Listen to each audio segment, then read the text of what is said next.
озмуни ҷумҳуриявии тоҷикистон ватани азизи ман ки бо амри пешвои миллат президенти ҷумҳурии тоҷикистон муҳтарам эмомалӣ раҳмон бо мақсади истиқболи сазовор аз 30-солагии истиқлолияти давлатии ҷумҳурии тоҷикистон матраҳ гардидааст, ҳадафи меҳварии онро дарёфти истеъдодҳои наву болоёқат ва баландбардоштани мавқеи ҳунар ва санъати асил ташкил медиҳад.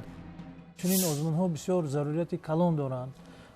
дар давраи соҳибистиқлолияти давлати ҷавони мо бисёр корҳо, бисёр зафарҳои фарҳангӣ шуда гузаштанд ва онро бояд мо дарк кунем дар асарҳои худ, дар санъатҳои жанрҳои гуногуни худ. ва бинобар ин ман фикр мекунам ки ташкил намудани чунин озмунҳо ин падидаи хуб аст. ҷавонону наврасон ва умуман шаҳрвандоне ки дар озмуни мазкур иштирок менамоянд дар сурати гузаштан ба давраи ниҳоӣ ва ишғоли ҷойҳои намоён метавонанд дар чорабиниҳои сатҳи ҳукуматӣ ва дигар ҷашну тантанаҳои идона иштирок намоянд. ҳамзамон шаҳрвандоне ки дар озмун иштироки фаъол менамоянд ва аз тарафи ҳайати ҳакамон баҳои сазовор мегиранд ба узвияти дастаҳои ҳунарии сатҳи давлатӣ ҷалб карда мешаванд. он ҷавонои боистеъдоде ки дар ҷумҳурии мо дар ноҳияҳои дурдаст ҳастанд имконияти хубе пайдо мекунанд ки худро нишон диҳанд ва мо ҳам бисёр завқманди он ҳастем ки чеҳраҳои навро пайдо кунем ва дар оркестрҳо, дар ансамблҳо, дар муассисаҳои фарҳангии худ онҳоро истифода барем. дар маҷмӯъ ин озмун як василаи хуби ҳавасмандгардонии ҷавонон ба санъату ҳунари касбӣ, омили муносиби муаррифии истеъдодҳои нав ва як роҳи шоёни расидани насли ҷавон ба мақсаду ҳадафҳои дар пеш гузоштаашон мебошад. ман ба ҳамаи наврасону ҷавонон гуфтаниям ки чӣ истеъдоде дошта бошанд, вақте ки онҳо машқу тамрин мекунанд, ман мутмаинам ки ҳамаи машқу талоши онҳоро ба мақсад мерасонад ва ман гуфтаниям ки дар ҳамин хел чорабиниҳо гаштаву баргашта иштирок варзанд ва ба мақсад хоҳанд расид. маҳз бояд насли ҷавони имрӯзаи тоҷикистон ҳамарӯза талош ва кӯшиш ба харҷ диҳад ки тавонад фарҳанги асили мардуми тоҷикро ба ҷумҳурии азизамон пеш аз ҳама ва баъдан ба тамоми дунё муаррифӣ созад. ҳунаре ки дар ҳақиқат асил аст, ҳунаре ки дар ҳақиқат он шахсе ки дар ҳақиқат ҳунари асил дорост ҳамавақт метавонад мавқеи худро дар ҷомеа пайдо кунад ва метавонад санъати мардумиро муаррифӣ созад. ин озмун барои мардуми тоҷик хеле дар кор буд ва зарурӣ буд. паҳлӯи хуби дигари ин озмун ҳавасмандгардонӣ мебошад ки он дар сатҳи олӣ қарор дорад. барои мо бисёр ҳам шароити хуб фароҳам оварда шудааст ва мо метавонем ки ҳунари худро муаррифӣ намоем. аз ҳамсолони худ хоҳиш менамоям ки омада ҳунари худро пешкаши мардум намоянд, ҳунари худро муаррифӣ намоянд. тараннуми зебоиҳои табиати тоҷикистон, васфи ватану ватандӯстӣ, сулҳу ваҳдат, ҷашнҳои наврӯз, меҳргон, сада, муҳаббат, ҷавонӣ, истиқлолият ва об бояд аз мавзӯъҳои марказии офаридаҳои иштирокчиён бошанд. асарҳое ки пешниҳод мешаванд, асарҳо бояд нав бошанд. асарҳое ки композиторон пешниҳод мекунанд, сарояндаҳо мехонанд, дар он мавзӯи ватандӯстӣ, мавзӯи дӯст доштани ватани худамон, табиати зебои мо, васфи ҷавонӣ, васфи модар, васфи он корҳое ки барои пеш рафтани ҷамъияти мо, пеш рафтани давлати мо, ҳукумати мо ҳаракат мекунад, ин чизҳоро пеш барад, ҳамин чизҳоро ҳамаш бояд тараннумгари ҳамин беҳтарин дастовардҳои истиқлолият бошад. ва дар он жанрҳо чӣ хеле ки гуфтем, на танҳо метавонанд якканавозо, яккахоно бошанд. дар он ҷо метавонанд гурӯҳҳо ҳам бошанд, ансамблҳо ҳам иштирок кунанд ва фикр мекунам ки ин озмун як иди калони фарҳангу санъати тоҷик мешавад. тавре ки огаҳӣ дорем, озмун аз рӯи чанд номинатсия аз ҷумла оҳангсоз, сароянда, навозанда, шоир ва ровӣ баргузор гашта истодааст. дар ҳамаи номинатсияҳо довталабон иштирок карда истодаанд. тамоми жанрҳои мусиқии классикиро дар бар гирифтааст. дар он якканавозо, дуэто, квартето ва ансамблҳо метавонанд иштирок кунанд. ба ғайр аз ин сарояндаҳо метавонанд дар жанри овозхони академӣ, дар жанри эстрада, дар жанри сурудҳои анъанавӣ иштирок кунанд ва чунин ҳам навозандаҳо ҳам дар жанри эстрада, ҳам дар жанри овозхони касбӣ ва сурудҳои анъанавӣ иштирок мекунанд. ба ғайр аз ин ровӣ ки нутқи равон дошта бошад ва шеърҳоро хуб мутолиа карда тавонад. ба ғайр аз ин шоиро боз ман фикр мекунам ки дарёфти шоирони хубам барои мо бисёр ҳози зарур аст. ҷавонон бисёр завқи калон доранд. ман дар барномаҳои телевизион бисёр гӯш мекунам ки бисёр ҷавонони мо ба адабиёт, ба санъати суханварӣ хоҳиш доранд ки дар ин самт саҳми худро гузоранд. ман низ яке аз иштирокчиёни озмуни тоҷикистон ватани азизи ман мебошам. дар бахши ровӣ истеъдоди худро санҷидам. вақте ки ман ба ноҳияи варзоб ба толор қасри фарҳанг қадам ниҳодам, ба он ҷо нигоҳ кардам. дидам ки дӯстони ман дар ин озмун саё кӯшиш карда истоданд ки ҷойҳои намоёнро сазовор шаванд.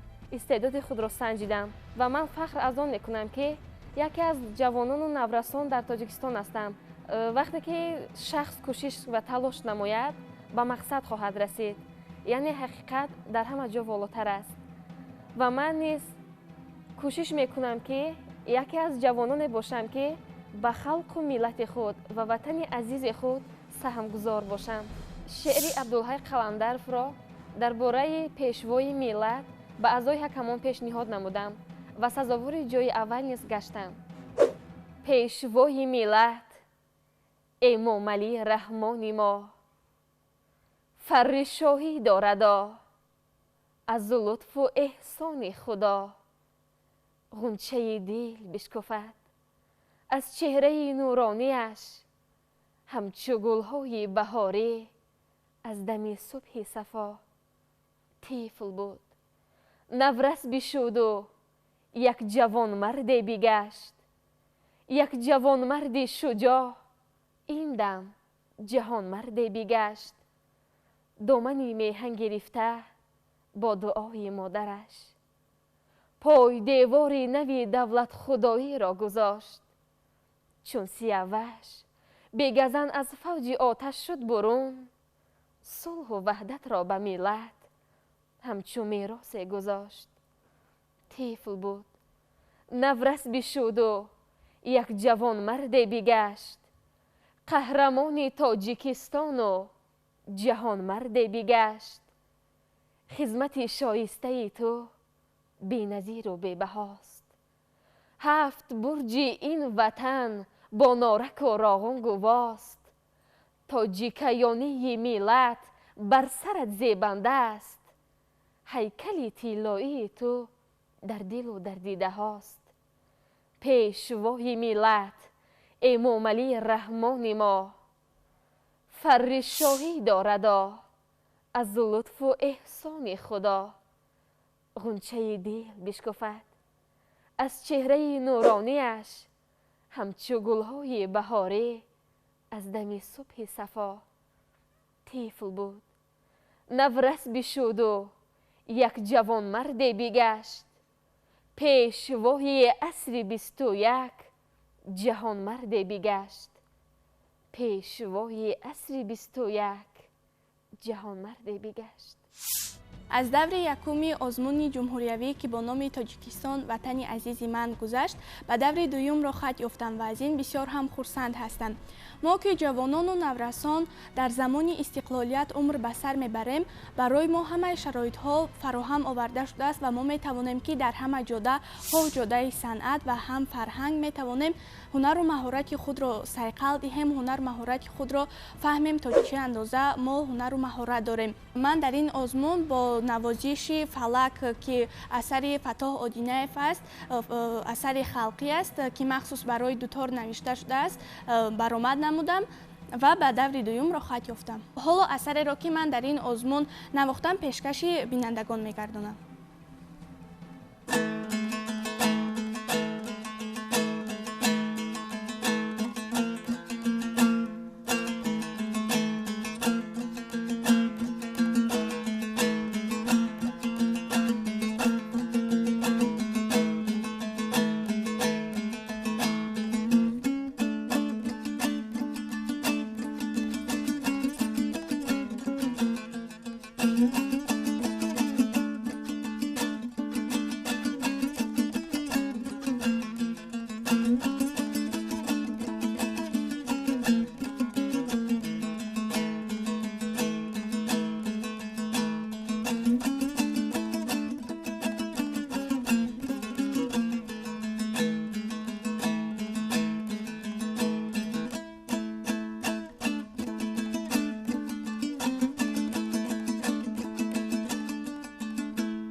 این خورده کلان زیتست ای مادر مادر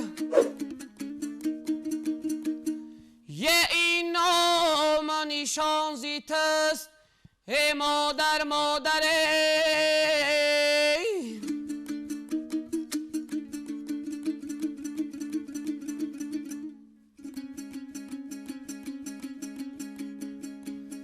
یه به هستی تا جهان ندارد هستی هستی ای جهان زیتست ای مادر مادر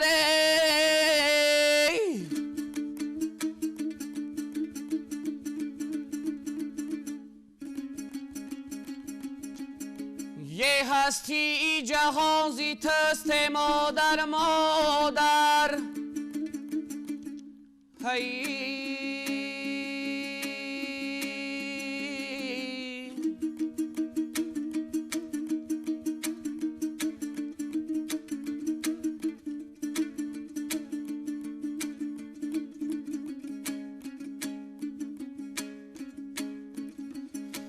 یه فرزندی بهارانی گل افشانم منه یه پیوندی نهالانی بهارانم من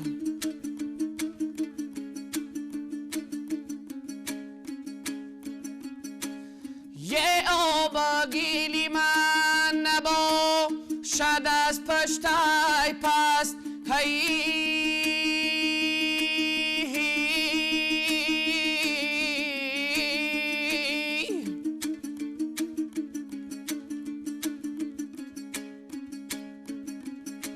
یه از خاکی بلندی تا جیکیستانم منه یه از خاکی بلندی تا جیکیستانم من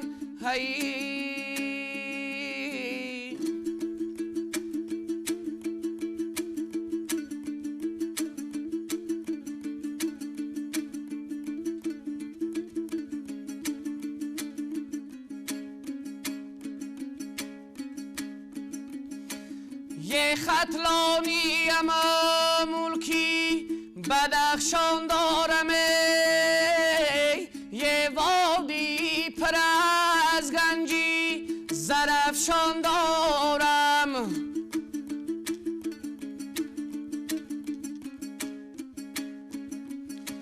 یه خوجنده حصار غرم هی پیوندی منن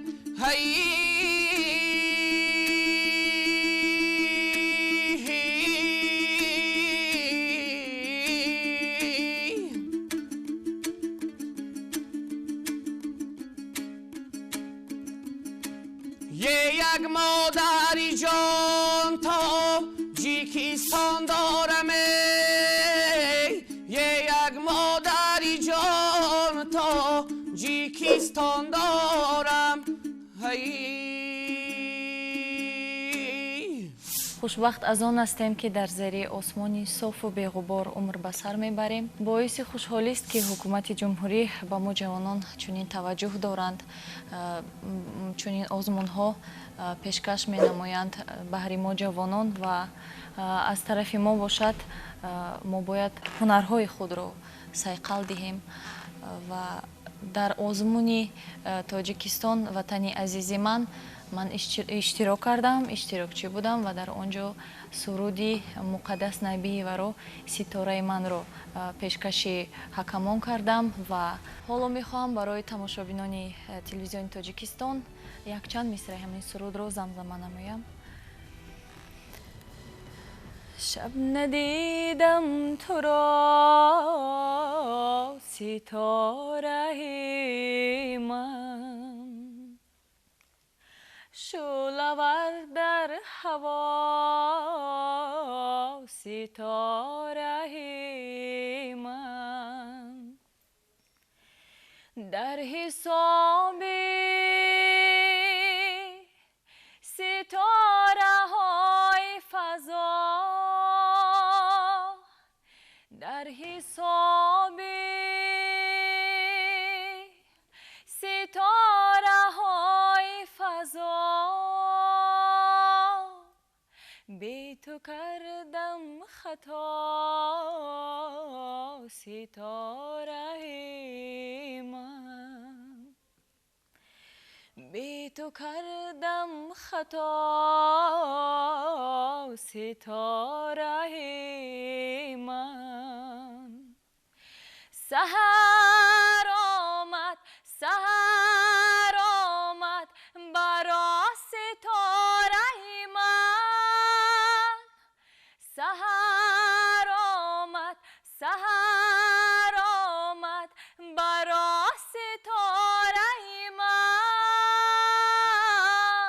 سحری پر صفا ستاره من سحری پر صفا ستاره من. дар озмуни ҷумҳуриявии тоҷикистон ватани азизи ман бештар ба ман номинатсияи ровигӣ ва қироати шеър наздик мебошад. тоҷикистон мекунам шукри каму бисёри то мекунам шукрона аз озарму аз озори то аз ту ман сарват намехоҳам ватан ҳасти бас аст бо хасу хорат баробар зиндагӣ кардан бас аст. аз байни ҳамаи номинатсияҳое ки дар озмун пешниҳод гардиданд ба ман бисёртар номинатсияи композиторӣ писанд омадааст, чунки ҳар ҳунарманде ки дараҷаи касбият дорад ва ӯ дар назди ягон асбоби мусиқӣ мешинад ва иҷроишро сар мекунад, барои ӯ як фикри нав меояд ки асосан ҳар як мусиқачии касбӣ бояд ин ҳунарашро дар сабти нотавӣ бинависад. мутахассисон бар онанд ки тарҳи чунин як озмуни сатҳи ҷумҳуриявӣ усули муассирест барои аз байн бурдани фарҳанги бегона ва пешниҳоди ҳунари носуфтаву беарзиш. ҳам ҳунару истеъдоди худро муаррифӣ мекунем, ҳам бо тӯҳфаҳои калони пулӣ ҳавасманд мешавем ва ҳам бар замми ин омӯзгорону устодони мо аз тарафи ҳукумати мамлакат бо мукофотҳои муайян қадршиносӣ мешаванд. мебояд аз ин имкониятҳои фароҳамовардаи давлату ҳукумат самаранок истифода намуд, ҳунару истеъдоди худро санҷид ва ба ин васила мавқеи худро дар ҷомеа муайян кард.